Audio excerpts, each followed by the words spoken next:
Are you going to search the place? Absolutely. You look for evidence. How did they get in? How did they get out? Evidence of the struggle, evidence of whatever. What do? They sit down and talk to mom and dad on the sofa together for 7 hours. 7 hours, because they're intimidated by the money. This is a $2 million house. Dad's very wealthy. They don't know what to do. They're talking to mom and dad. They're telling us the story. Dad's head is ready to explode because he knows nothing's happening. He goes into the basement. He comes back with the dead kid, JonBenet Ramsey, carrying her up the basement stairs with a ligature around her neck and says, "Look what I found in the basement." Now at this point you're faced with a decision. You're either dealing with the world's worst kidnapper who forgot the prize when he left the building, or gee, maybe this is not a kidnapping at all. Well, no shit, all right? But the Boulder PD doesn't know that. You have a child killing, they're never intentional. It's an attempt at discipline that goes awry. You punch too much, you choke too much, you kill the kid. You don't mean to, but you do.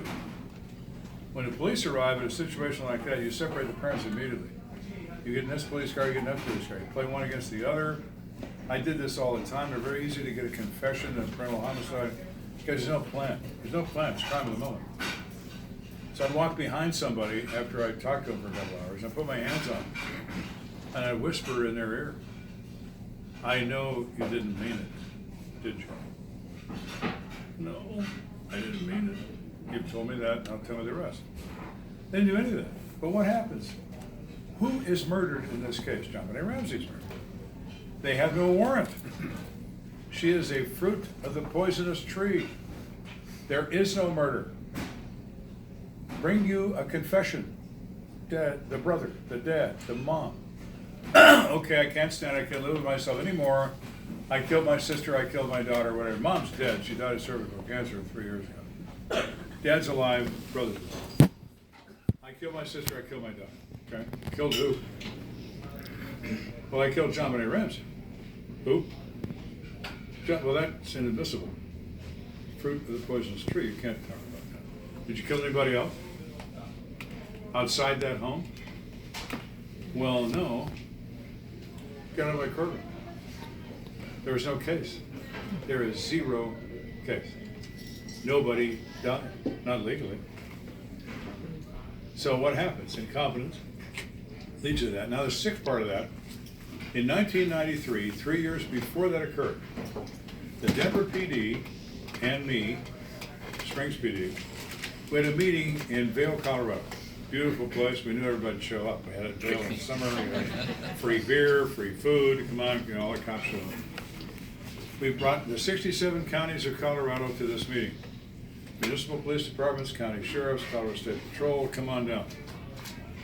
We have this meeting. Everybody's there. 400 people in this room. We have a map of the state of Colorado on the wall. Have a red line right through the center of the state. Okay, boys and girls, here's the deal.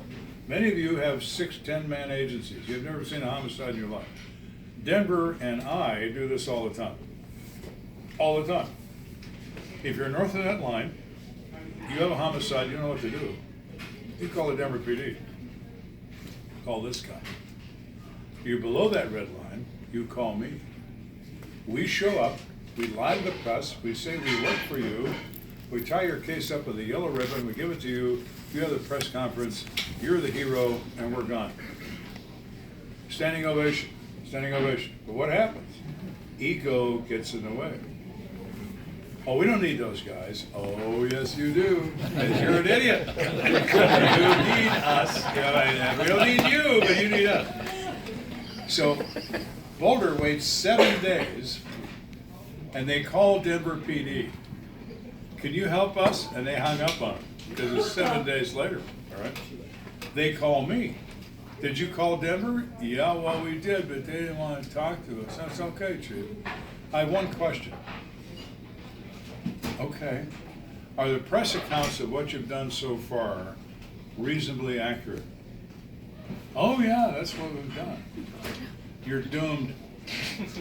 So is your case. They're going to fire you the first chance they get, and the next time there's an election, you're going to get a new district attorney.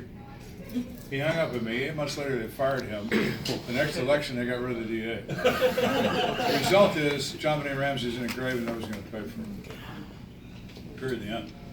The press can talk about it all they want. They can have analysis, and they can have specials. The press loves anniversaries. What do you think happened, though? What do you think happened? There's a new guy that just came up. I mean, there was a guy that. Yeah, of course. There's a new theory every 5 minutes. But so what? You know, it's a case of futility. Knowing what I know about the case, it was mom killed her in a fit of rage over her not wanting to get ready to go to the event they were supposed to go to that night. The kid got tired of it. I don't want to go. Well, you little bitch, you're going to go. You know. Come upstairs. Oh, honey, I'm sorry, but I killed her. What?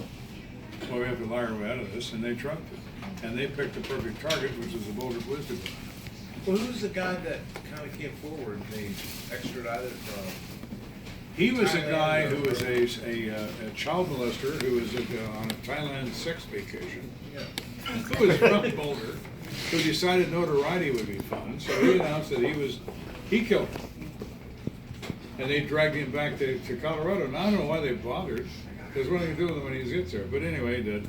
And then when he gets here, he says he gets his free ticket, right? He gets back to the U.S. Well, I didn't really do it. It's pathetic. It's just pathetic. They continue to respond to the pressure of the press, and they don't want to admit what they've done. They've never said what they've done. It's always been, well, we're working on this. No, you're not. No, you're not, because you can't. John Benet Ramsey doesn't exist. Legally, she's not exist. She's a non-person. There is no homicide. Great. Say whatever you want. It's over. It was over that night. We're going to get the warrant. Okay? It's over that night. So even if somebody lets you search, you still have to have a warrant? Yep. Because you can argue consent. The defense is going to say, well, I pressured him, and he was intimidated by these big, nasty, evil policemen. You know, they all had guns, and they're very unfriendly. And so my client said he had a choice but to sign. Here we go. All right. You take that possibility away. In homicide investigation, it's about removing elements of the defense. And all the defense attorneys in Colorado Springs would always say to me, he said, you know, it's really unfortunate you were on this case. For your client it was, yeah, it probably was, you know, because they know that I understand what they do. And a defense attorney will do this. You get accused of murder. You get grabbed by somebody, and they say, you're charged for first-degree murder. Oh, shit! You know, so you go to you hire a lawyer. Lawyer takes out a legal pad, he draws a line down the center, and he labels the left side facts that the jury is going to believe. Facts that the jury will find to be in doubt. If the right side is longer than the left side, we go to trial. If the left side is longer than the right side, we take a deal. We deal. That's how it works, right? Make that left side longer, and it's done. It's over. Lieutenant, since you're here in Suffolk, and we found out, so I'm sure maybe local law enforcement has found out. Has anyone local asked for your assistance? Yeah, they have, and I've gone to Norfolk, I've gone to Portsmouth, I've gone to Chesapeake, and I've been to Virginia Beach on murder cases. Well, are you going to solve that Killing Fields case? Those guys in an aisle away have no clue what they're doing. Why don't they just call Joe? Do it. I don't know. There are a lot of cases. I belong to an organization called the American Association of Cold Case Investigators. There's 50 of us, and we represent homicide investigators, lawyers, doctors, coroners. Cyril Wecht is part of Pittsburgh coroners there. Dr. Lee, the guy that did the case with O.J. Simpson, they're members of this. So if you are an agency, not an irate grandmother, not a distressed cousin, but you're an agency and you ask for our help, send us your reports, your evidence, your photographs, your crime scene videos, whatever you have, send it to us. We will review it. We'll give you 5 things to do. Do these 5 things. Call us back. We're going to give you 5 more things to do. Okay? To help you solve this case. It costs you nothing. $0 and 0 cents, because cops never have any money. All right? So it's free. And so far, we've cleared 5 cases with arrests, some of them 20 years old. Nice. so far. Okay? But agencies only, not individuals that you have to help me find out who killed my grandmother. No, I don't. I have to help the police department find out. Listen, I got 3 people that I think killed somebody. Yeah, okay, all right. They're right there. Go in the parking lot. Go in the parking lot, leave a Which note of on the the three? windshield of my car. Give me your phone number. I think it was the guy on the right. I gotta tell you, he's bigger, he's stronger. Of course. Oh, yeah. When you talk to people, the thing about interview technique, interrogation technique, everybody lies. The first thing to know is everybody lies. The victim, if he survives, he lies because he thinks he has to. The suspect lies because he knows he has to. And everybody else lies for the sheer uninterrupted thrill of never telling a cop the truth.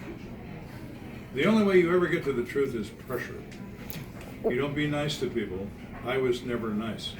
I was the Antichrist. I would come to you and say, look, honey, you don't tell what I want to know? I'll take your kids away from you. I'll lose your job for you. I will destroy you. Tell me what I want to know. I will end your life right here tonight. Okay? And they say, well, I got to tell you about this. You're so nice on the show, though. Yes, I am. I'm so nice. There are people that would disagree with that. Has there ever been a case that really just, other than your wife asking you basically to about it, that really made you say, question everything and say, you know what, this is just. Children. I've had murders involving infants, murders involving children of all ages. What could you possibly say or do when you're 5 years old to warrant a violent death? Nothing. Children are innocent, adults are not. Okay? They're not. But children are. And that's a horrible experience. When my kids were young, I have a son and a daughter. I'd come home after one of those and want to hug my kids. They were little. Typical kids. Don't touch me, Dad. Don't touch me. I want to play with my game. No, I want to touch you. I want to hold you. I want you to know that I love you. Because I came from a place where somebody did. And one that sticks with me, one of my nightmares I still have. I went to a trailer park, rented trailers, bad part of town. Middle of the afternoon, a lot of rubberneckers, you know, the press is there, the public's out because the kids are going over to school. Homicide is a report. Uniformed cops are there. There's a cop on the porch of this trailer. He sees me get out of the car and he does this. 3. Means 3 bodies. So I walk in the kitchen. Here's a woman, halter top and shorts. She's sitting against the cabinets in the kitchen, holding a gunshot wound to the chest and face, dead. Male on the floor, gunshot wound to the head, also dead.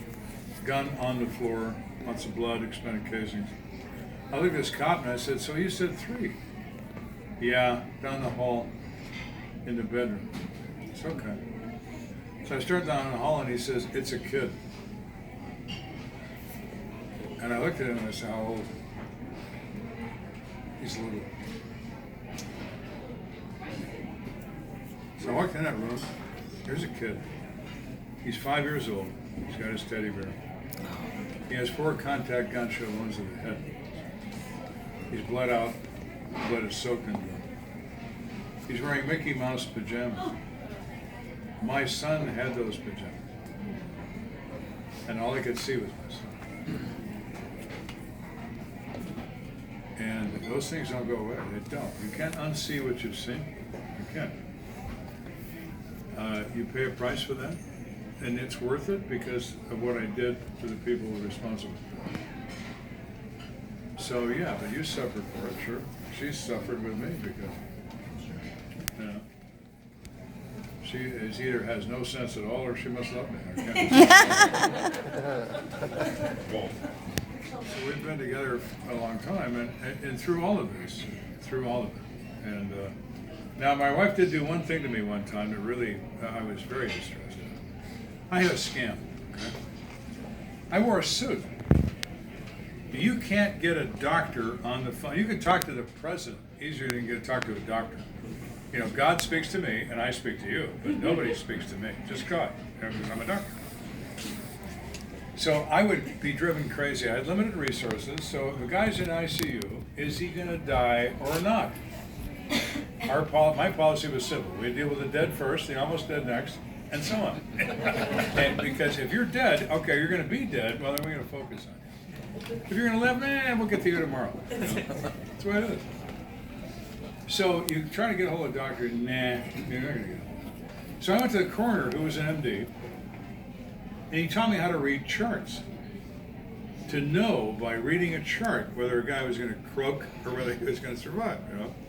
Look at this number, look at that number, look at this trend, look at that trend. So I went to school for reading charts for a couple of weeks with Dr. Barnum.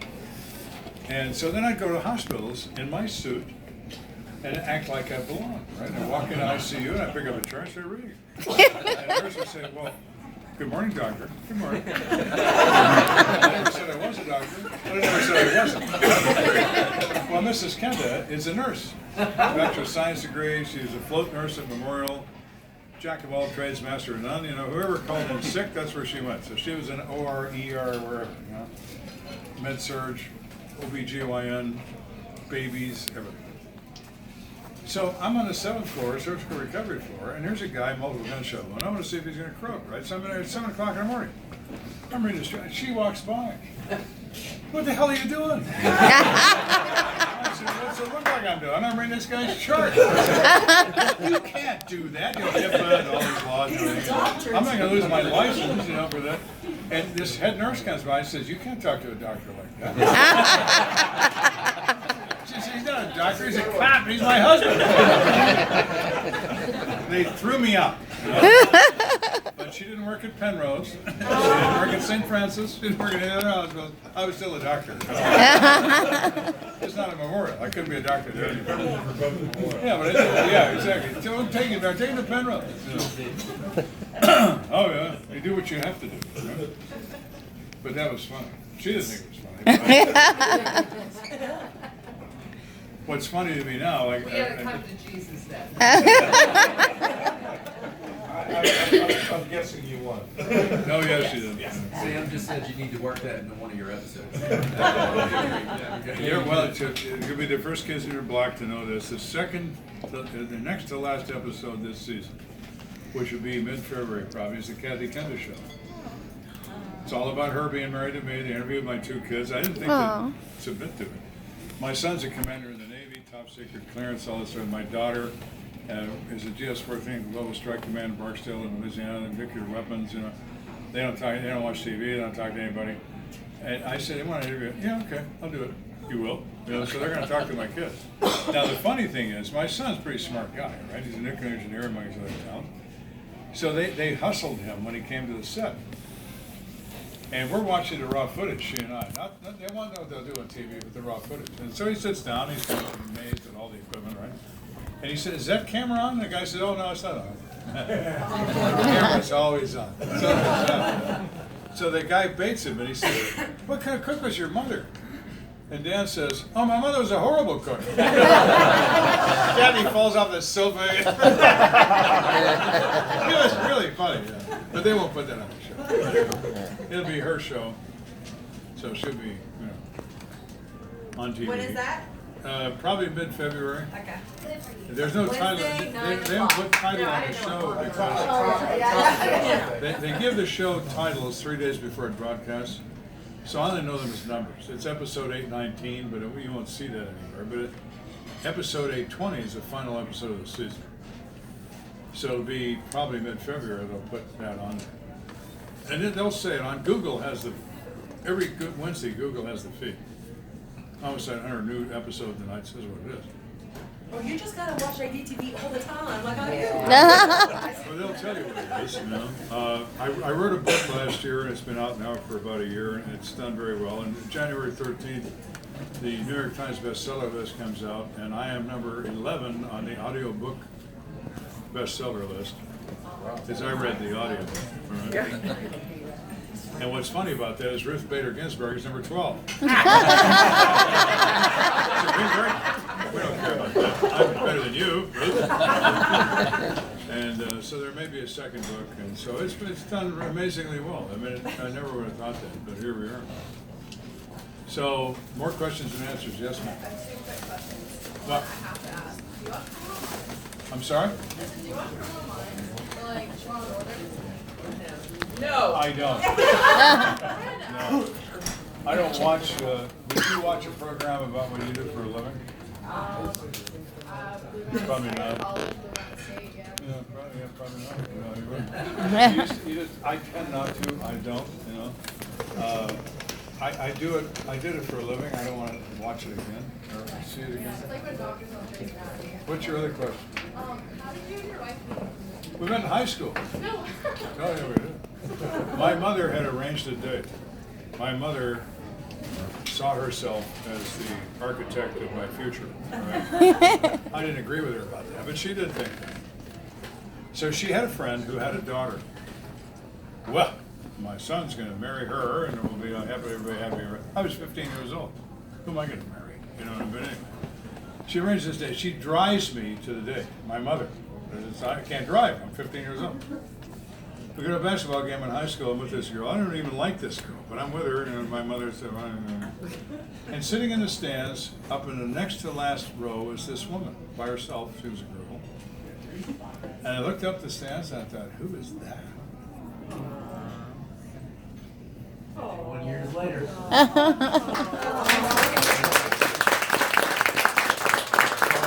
I abandoned the arranged date. And I went up the steps. And, that was a long time ago. He only dated me because I was older and I could drive. She robbed her cradle. She was 16. Took advantage of my youth and inexperience. But she Did had a your mom go car. home and she drove you home? No, my mom Yeah. drove me and the other girl home. And the other girl didn't say a word the whole time. And my mother said, I don't think she had a good time. I said, I don't think she did either. So when she and I got married, my mother opened the oven and got in. Because it wasn't the arranged, but whatever. But that's where we met. And that was, a long time ago. Who else? Yes. Hey, you're great to listen to. But my favorite guy, I'm sorry it's not you tonight, is Paladin, Have Gun Will Travel. You grew up on him too? Oh, yes, I did. I mean, isn't he like the perfect guy? Oh, he is. He was. I got my wife turned on to him and she likes him as much as Oh, me. absolutely. It's, He's amazing. Who? We can't hear her here. He said he got his wife turned on to the perfect guy. Paladin was a program a long time ago called Have Gun Will Travel, where he would resolve issues by gunfire or whatever was required. It was very well done. It was unique at the time. It was unusual at the time. It was on TV for a long time, years ago, before you were born, okay, but anyway, it was on TV a long time, and it was very successful. And we filmed 100 episodes last year, so I'm at 122 episodes right now. And 100 episodes is known as syndication. I'll be on TV like Gilligan's Island. I'll be on TV when I'm dead. You know. So that'd be all right. And now we're talking about season 9, so we're going to do that again. Yes, ma'am. After everything you've seen, I mean, do you have any faith that they're of goodness and humanity? Of course. So do you do faith in humanity after Oh, everything? absolutely. The world is a simple place. If you put up a sign in front of your house that says no parking, 98% of the world won't park there because there's a sign. We can't park there. There's a sign. Don't park there. 2% of the world will park there because the rules don't apply to them. They're special. They do what they want. I spend 100% of my time with 2% of the world. But I clearly recognize that 98% of the world existed, all right? So I had no friends that were policemen. I always had friends that did something else. So I wouldn't hear about work when I went home. I had a professional life and a personal life. In fact, so much so, when I was a commander of major crimes, no one knew if Kenda was married or he was married to a German shepherd or what the deal was with him, you know what I mean? He was just the boss. I never wore a wedding ring, and they had pictures in my office. I was the boss. So Kathy, our daughter goes to college and gets in a snit with her roommate, 18 years old, a cat fight, basically verbal cat fight, but to the university thought it was the biggest deal since the Second World War. So they called her mother, oh my God, your daughter used profanity, oh my God! Okay, so she's gonna drive up there and talk to my daughter. She couldn't reach me on the phone because everybody wanted to talk to me. So she came down to the police department, the only time in her life she came to the police department.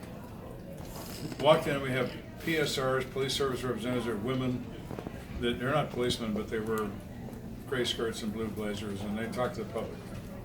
She said, I want to speak to Lieutenant Kenda. She said, do you have an appointment?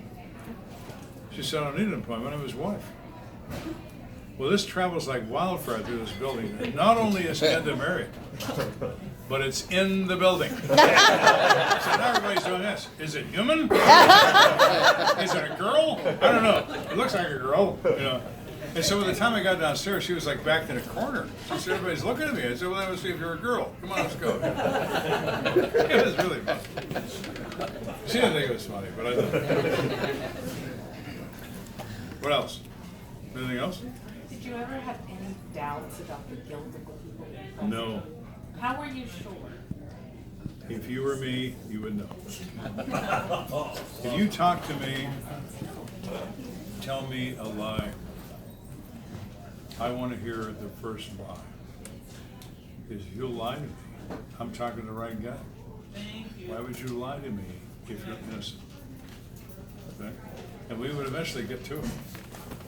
And I used to love that in court. I said, how do you know this guy did this? Because he told me he did. No. That's a problem. Yes, that's a big problem.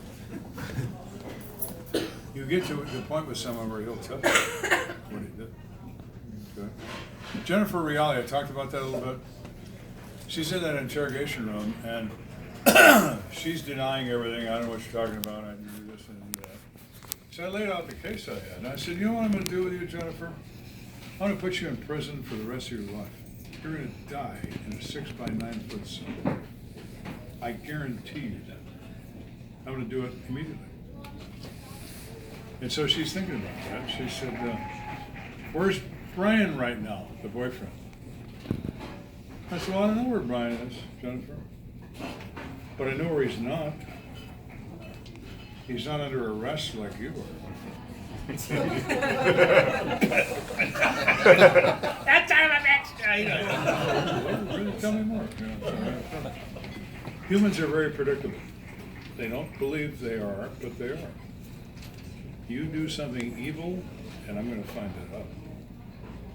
And I'm going to burn you for it. I don't have a good time doing it, too. I liked what I did. Right? You're going to suffer. You don't kill one of my citizens and get away with it. It's my job. You don't do that. You do a lot of things, don't do that. Because I'll make you pay. And you won't like it. People go to prison, they don't like prison, of course. They figure this out after about 8 months. They write a letter.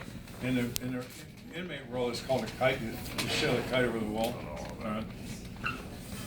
They send me a letter. I know about a murder. Because they know it'll get my attention. Okay. So I go down to see them. Because you never know. Sometimes they do know about a murder. Most of the time not. But you walk in, you phone up an excuse for the guy to be in a warden's office, he's out of the population, medical exam, whatever. And there he is. He's always the same. He's arrogant, mouthy, So I assume you have demands? Oh, I have demands. You bet I do. What are your demands? Well, I said, wait a minute, I gotta write them down. If you're gonna tell me they're your demands, then we gotta write them down. Yeah, all right. So you need money, right? Well, yeah. So 100 grand be all right? Well, yeah. You write down $100,000. Now the guy's like thinking maybe he's gonna do it, right? And you wanna get out of jail, right? Oh yeah, preferably today. Well, yeah, today. So 100 grand, out of jail today. What else? Go through the list. You done? I mean, is every demand you want, is it here? Because your only opportunity to tell me what you want. No, that'll do it. So all of these things are what you want. Yes. Great. I tear the page off the pad and I tear it up and throw it in the trash can. So let me tell you something, convict. You have 60 seconds to tell me something I don't know. And if you can't tell me something I don't know in the next 60 seconds, I'm gonna walk to that microphone. I'm gonna tell everybody in the yard that you're in here talking to me. They'll kill me, exactly, and you're down to 45 seconds. You still have a list of demands? Now, usually it's, well, the guy at dining hall told me, I overheard, you know. But once in a while, I had a guy once who said, I drove the car. No. How about your buddy in Canyon City that you passed off to the guy? Russell Hampton. Russell Hampton, a good friend of mine. In jail for 5 counts of first-degree murder. I put him there. Russell's black. Russell's a lifetime con. He's never going to get out of jail. He's my informant in prison. Hello. I got to look through this post sometime. How did I do that?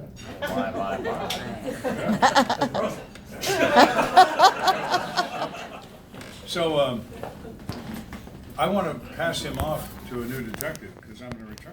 I take this guy to see Russell. I said, Russell, I'm a new guy. Yeah, you can bring me cigarettes. Now, Russell doesn't smoke, but cigarettes are currency in prison. You buy things with cigarettes. Yeah, I'll bring you cigarettes. How you doing, Russell? Oh, man. DOC ain't what it used to be, man. Why is that? I got me a job. What are you doing? I pass out pills at the state hospital, 50 miles from the prison. Mental institution run by the state. A midnight shift guard takes me to work 8 in the morning. Swing shift guard comes, picks me up 4 o'clock, takes me back to prison. All right. Another day, man, he said, I'm out there, I get my job, I get out in the street at 4 o'clock. The dude doesn't show up. I got a hitchhiker ride back to the goddamn joint. This young cop says, why don't you go back? I said, man, it's Thursday night, man. We play cards on Thursday. He's institutionalized. That's home. He's annoyed that somebody's not there to take him home. Now, the amazing part is somebody picked him up. He's in a convict uniform. Where are you going, Brother Penitentiary? Oh, come on, get in. Cross him out the main gate. You know? It's amazing. I mean, it's amazing. Oh yeah, you didn't want to do that. Was this a boulder? I focus on the funny rather than not so funny. It's more fun. Anybody else? Yeah, did you ever have a case where somebody was incompetent to stand trial? Yes. Oh yeah. So crazy that they could not understand what was happening to them. And that's a criminally insane situation. It's unusual. It's pretty rare. But in this particular case, he wasn't faking. He had no idea this was her. And they put him in a state hospital. I think he's still there. So he never got. No, they just lock him up, you know, in the state hospital where Russell Hampton works. You know, he bills. But oh yeah, that's what it was. You know, it's not unusual, but it does happen.